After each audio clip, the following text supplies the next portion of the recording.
Baik, bismillahirrahmanirrahim. Assalamualaikum warahmatullahi wabarakatuh untuk anak-anak Umi. Semoga masih tetap semangat ya belajarnya walaupun jarak jauh. Dan sehat walafiat. Oke, kita masuk pada pertemuan kedua. Masih tentang kalimat thayyibah. Masih ingat kan materi yang lalu? Oke.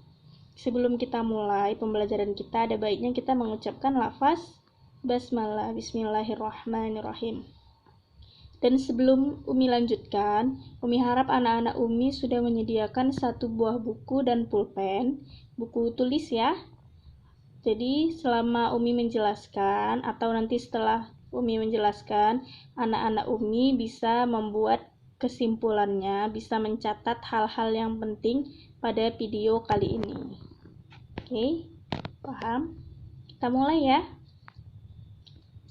Ini kita masih mengulang yang minggu lalu. Pengertian kalimat thayyibah masih ingat kan?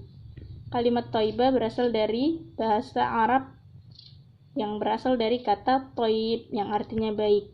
Maka kalimat thayyibah adalah perkataan yang baik. Ini sudah minggu lalu Umi jelaskan ya. Jadi kita lanjut saja. Macam-macam kalimat thayyibah juga sudah minggu lalu. Dan subhanallah, masya Allah, dan Allahu Akbar. Pada minggu ini kita membahas tentang subhanallah dan masya Allah. Yuk, kita mulai. Subhanallah. Apa itu subhanallah? Kalimat subhanallah mempunyai arti maha suci Allah. Kalimat subhanallah ini merupakan kalimat tasbih. Jadi nanti kalau misalnya ada soal, Umi bilang, apa itu kalimat tasbih? Bagaimana kalimat tasbih? Kalimat tasbih itu adalah subhanallah, yaitu ungkapan zikir. Tasbih itu maksudnya ungkapan zikir kepada Allah Subhanahu wa Ta'ala. Kalimat ini diucapkan sebagai bentuk kekaguman kita terhadap ciptaan Allah Subhanahu wa Ta'ala. Oleh karena itu, ketika seseorang menyaksikan atau mendengarkan sesuatu yang tidak sesuai dengan keagungan Allah, maka kita dianjurkan untuk mengucapkan subhanallah. Jadi kalau kita melihat atau mendengar yang tidak sesuai keagungan Allah, kita ucapkan subhanallah ya anak-anak Umi. Jangan lupa. Oke, kita lanjut. Waktu mengucapkan subhanallah, yang pertama ketika berzikir sesudah sholat. Kemudian mengingat imam sholat ketika lupa bacaan atau gerak sholat bagi makmum laki-laki. Jadi subhanallah itu bisa mengingatkan imam, tapi yang ngucapin hanya makmum laki-laki. Kemudian ketika melihat kejadian yang luar biasa seperti banjir bandang, itu ya ada gambarnya Umi letak. Banjir bandang, melihat kilat atau petir, kejadian gempa bumi, dan hal-hal yang aneh yang tidak pernah kita lihat sama sekali. Kemudian kita masuk kepada pembahasan Masya Allah. Apa itu Masya Allah? Kalimat Masya Allah yang artinya Allah Subhanahu wa Ta'ala telah berkehendak terjadinya akan hal demikian. Jadi semua kejadian itu atas kehendak Allah. Maka ketika seseorang melihat sesuatu hal yang indah atau menakjubkan, dianjurkan untuk mengucapkan Masya Allah, yang berarti atas kehendak Allah, atas izin Allah semuanya. Seperti itu. Kemudian waktu mengucapkan Masya Allah, kapan saja itu?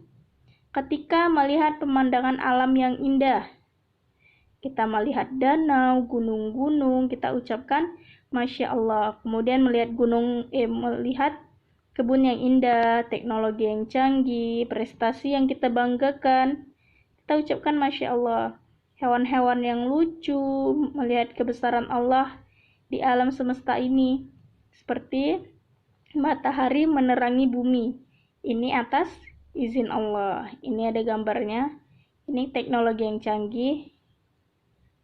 Ini ada gunung-gunung dengan bunga-bunga yang indah. Dan ini ada danau yang indah.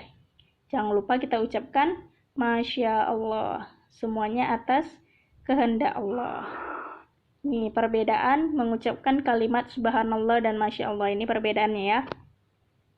Kalau subhanallah, kita katakan ketika sedang melihat atau mendengar kejadian yang tidak sesuai dengan keagungan Allah Subhanahu wa Ta'ala. Sedangkan Masya Allah, kita katakan ketika mendengar atau melihat sesuatu keindahan, sesuatu yang luar biasa atau menakjubkan. Sampai di sini paham? Alhamdulillah, semoga anak-anak Umi paham ya. Oke, sampai di sini dulu pembahasan kita pada minggu ini mengenai subhanallah dan Masya Allah. Jadi untuk anak-anak Umi jangan lupa dicatat ya hal-hal yang penting pada video ini yang sudah Umi jelaskan tadi, bisa dicatat. Nanti kalau kurang jelas atau kurang mengerti atau ada yang mau ditanyakan, bisa ditanyakan langsung kepada Umi ya, anak-anak Umi. Oke, sekian dan terima kasih. Sebelum kita akhiri, ada baiknya kita melafalkan hamdalah, alhamdulillahirabbil alamin. Tetap semangat belajarnya untuk anak-anak Umi. Akhirul kalam.